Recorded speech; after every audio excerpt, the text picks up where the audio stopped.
Happiness is not your natural state, and the fact that you keep trying to get back to it is one of the most ancient, most exhausting mistakes your brain makes every single day. That probably sounds wrong, maybe even cruel, but stay with it, because once you understand what your brain was actually built for, the weight of constantly feeling like something's off it starts to lift. Imagine a world with no cities, no notifications, no concept of the weekend, just a flat, open landscape stretching in every direction, and somewhere in the middle of it a small group of people, maybe 30 of them, maybe 50, huddled around a fire that is the difference between freezing and surviving. It's 40,000 years ago. These are your people, and their emotional lives look almost nothing like what you were told yours should look like. These people are not pursuing happiness. They don't have a word for it. What they have is alertness, a constant, low-level scanning of the environment for anything that could go wrong. Because in that world, the moment you stopped worrying, the moment you felt too comfortable, too satisfied,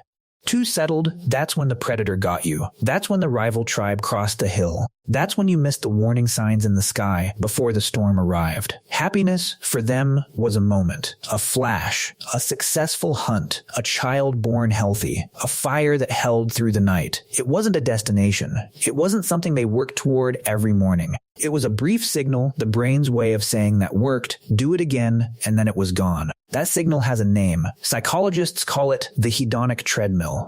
And it's one of the most well-documented phenomena in all of behavioral science. In 1978, researchers Philip Brickman, Dan Coates, and Ronnie Janoff-Bowman published a study that shook assumptions about human happiness to the core. They compared lottery winners, people who had just received life-changing money, with accident victims who had become paraplegic. And within 1 year, both groups had returned to roughly the same level of happiness they reported before their lives changed. The lottery winners weren't significantly happier. The accident victims weren't significantly more miserable.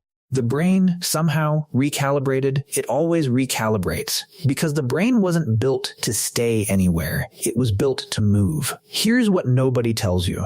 The brain doesn't malfunction when you feel restless after getting what you wanted. It doesn't break when achieving a goal leaves you feeling oddly empty. It doesn't betray you when the vacation you planned for months stops feeling magical by day 3. That's not a glitch. That's the program running exactly as designed. Your nervous system was engineered through millions of years of pressure and death and survival to get bored of the good, to treat the familiar as safe and therefore invisible. Because in the ancestral environment, anything that stayed the same was not a threat, and anything that wasn't a threat did not need your attention. So the brain turned it down, filtered it out, moved its resources somewhere more useful. Gratitude is hard not because you're ungrateful. It's hard because the machinery in your skull is fundamentally designed to take safety for granted and amplify danger. Imagine sitting in your house right now, warm, fed, safe. Your brain is not celebrating that. It's already looking for what's wrong. It's combing through your social relationships for signs of rejection. It's running projections about future threats. It's rehearsing arguments you haven't had yet. It's doing exactly what it was built to do 40,000 years ago around that fire scanning. Always scanning. This is called negativity bias,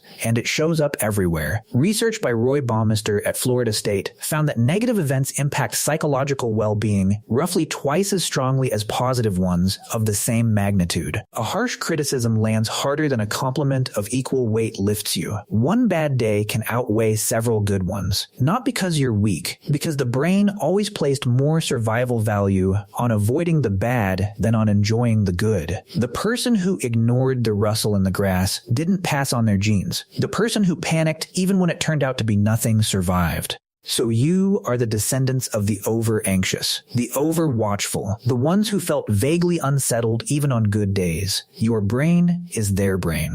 And here's where it lands in your life right now, today. That feeling you get after you finally finish something big and instead of joy, you feel a strange flatness. That's the hedonic treadmill clicking back to zero.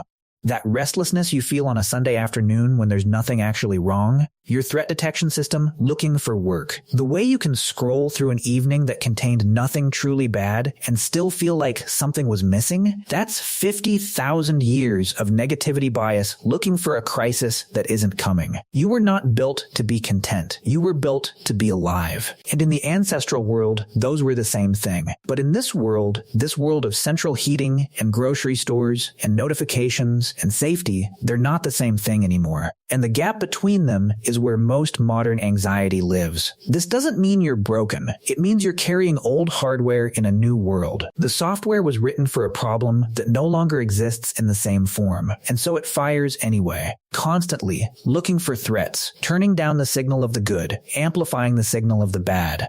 Understanding this won't fix it, but it changes something, because when you feel that low hum of unease on a day when everything is technically fine, you no longer have to add the second layer of suffering the feeling that something is wrong with you for not being happy right now. You can recognize it for what it is: an ancient alarm system, a nervous system doing its job, a brain that is, in its own strange way, trying to keep you alive. You don't have to chase happiness like it's a state you're supposed to maintain. You never were. What you can do is notice the moments when it arrives brief, clean, unannounced, and let them be enough. The way light hits something at the right angle, the feeling after a real conversation, a meal that was actually good, a night when sleep came easy. Your ancestors didn't need happiness to be permanent. They just needed it to be real. Maybe that's still enough.